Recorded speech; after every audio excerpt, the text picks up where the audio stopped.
Dans le grand 3, nous allons maintenant parler des aires et des volumes. Donc, première chose, au niveau du volume d'une boule de rayon R, il va être donné par la formule suivante, qui est que le volume est égal à 4 tiers de pi fois le rayon au cube. On applique un petit peu cette formule dans un premier exemple. On détermine le volume d'une boule de rayon 7,4 cm. J'applique donc la formule. Le volume de ma boule va être égal à 4 tiers fois pi fois le rayon qui est de 7,4 au cube. J'obtiens donc que le volume de ma boule est environ égal à 1697,4 et je conclus avec une phrase réponse. La boule a un volume d'environ 1697,4 cm3. Je n'oublie pas de préciser l'unité. En fonction des exercices, on vous demandera d'arrondir au centième, au dixième, au millième, ou encore on vous demandera de donner une valeur exacte.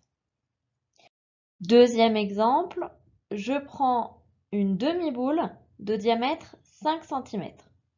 Première chose, je commence par calculer le rayon de la demi-boule qui est de 2,5 cm. Et comme on considère uniquement une demi-boule, donc la moitié d'une boule, on va diviser tous nos résultats par 2. J'applique donc la formule. Le volume de la demi-boule est égal à 4 tiers fois pi fois le rayon de 2,5 au cube, le tout que je divise par 2 comme j'ai que la moitié de la boule. Je simplifie un petit peu mes calculs, ce qui me donne 25 tiers de pi divisé par 2, ce qui me donne environ 13,1. Donc le volume de la demi-boule est d'environ 13,1 cm3. Je n'oublie toujours pas l'unité. Dans ce genre d'exercice, on va donc vous demander, par exemple, de faire des conversions, que ce soit de litres à décimètres cubes, de voir combien de litres d'eau je peux mettre dans une boule, ainsi de suite. Ensuite, comme dans tous les exercices sur les solides, non seulement on peut vous demander de calculer leur volume, mais on peut aussi vous demander de calculer leur aire latérale.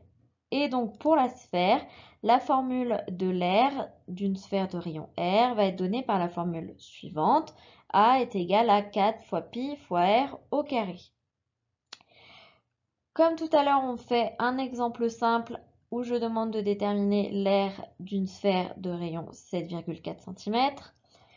J'applique donc la formule, je fais 4 fois pi fois le rayon qui est de 7,4 au carré.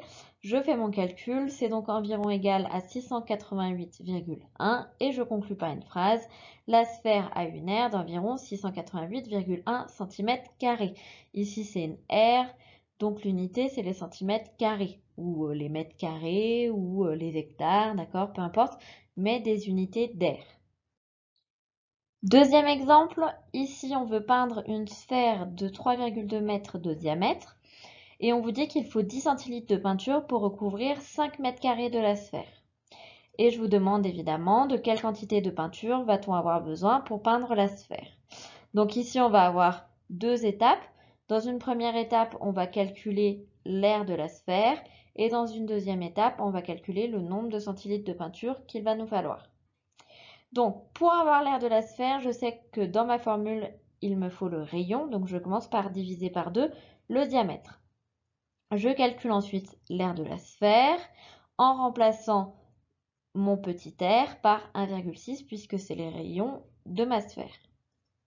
J'obtiens environ 32,2. Donc, la sphère a une aire d'environ 32,2 mètres carrés si je suis en mètres. Pour la peinture, je sais que je veux 10 centilitres pour 5 mètres carrés. Donc, je dois trouver combien de fois j'ai 5 mètres carrés dans mes 32,2 mètres carrés. Je divise 32,2 par 5. J'obtiens 6,44.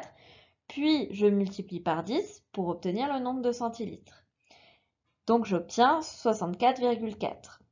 Ainsi, il faut 64,4 centilitres de peinture pour peindre la sphère. Pour cette dernière étape, c'est une situation de proportionnalité. Vous auriez très bien pu utiliser directement un tableau de proportionnalité et donc un produit en croix.